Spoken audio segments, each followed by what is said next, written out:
Continental থেকে যুক্ত হচ্ছে সহকর্মী সানি মৃধা। সানি, বেলা গড়িয়ে এখন সন্ধ্যা পার হচ্ছে, ঈদের আমেজ কতটুকু দেখছেন রাজধানীবাসীর মধ্যে জানাবেন।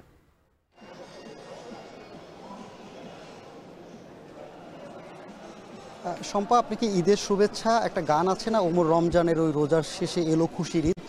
বিভিন্ন কফি শপ আর রেস্তোরাঁগুলোতে সেই খুশির আমেজই কিন্তু আমরা সর্বত্র দেখতে পেরেছি। অর্থাৎ আমি দুপুর থেকে বিভিন্ন কফি শপ থেকে শুরু করে 5 তারকা হোটেলও, আমরা এখন যেখানে আছি 5 তারকা হোটেলও আসছি, সেখানে কিন্তু পুরোপুরি কানায় কানায় পরিপূর্ণ আমরা যেটা দেখলাম।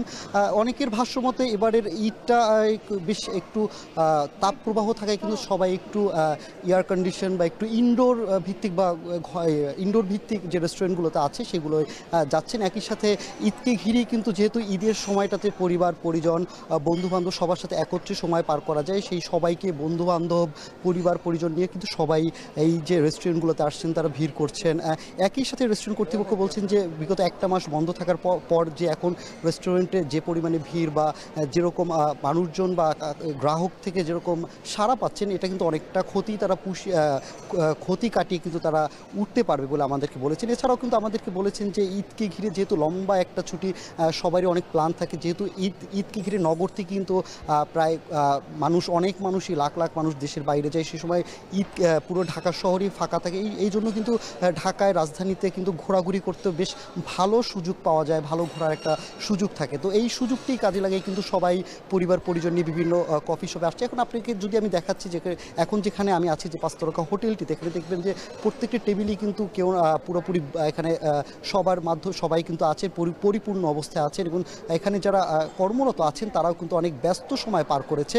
এখানে বিভিন্ন সময় কথা বললাম যে তারা আমাদেরকে বলেছেন যে ঈদকে ঘিরে মূলত এই ধরনের বিশেষ দিনগুলোও কিন্তু আমাদেরকে বলেছে, বিশেষ দিন কিন্তু পরিবার পরিজন বা আত্মীয় স্বজনের সাথে যে একটা বন্ডিং বা একটা বন্ধন তৈরি করতে কিন্তু বেশ সহযোগিতা করে এবং এই রকম বিশেষ দিনগুলোই কিন্তু তারা বিশেষ করে সারা বছর কর্মব্যস্ততায় মধ্যে দিয়ে কাটা, অনেকে পড়াশোনা করেন, এর ফলে কিন্তু সবার সাথে একত্রিত হওয়ার খুব একটা সুযোগ মেলে না। তবে এবারই একটা লম্বা সময় ছুটি পাওয়া গেছে, বিভিন্ন বন্ধের দিনগুলোতে বিভিন্ন সময় তারা পরিকল্পনা এরই মধ্যে করে ফেলেছেন। তবে আজকের বিশেষ দিনে প্রথমত পরিবারের সাথে কাটিয়ে এখন কিন্তু তারা বিভিন্ন রেস্টুরেন্ট কফি শপে বেশি বন্ধুবান্ধব বা আত্মীয় স্বজন বা সবাইকে নিয়ে কিন্তু আসছেন। তো শম্পা, বিভিন্ন কফি শপ রেস্তোরাঁ থেকে ঈদ উদযাপনের সবশেষ তথ্য এই ছিল আমার কাছে।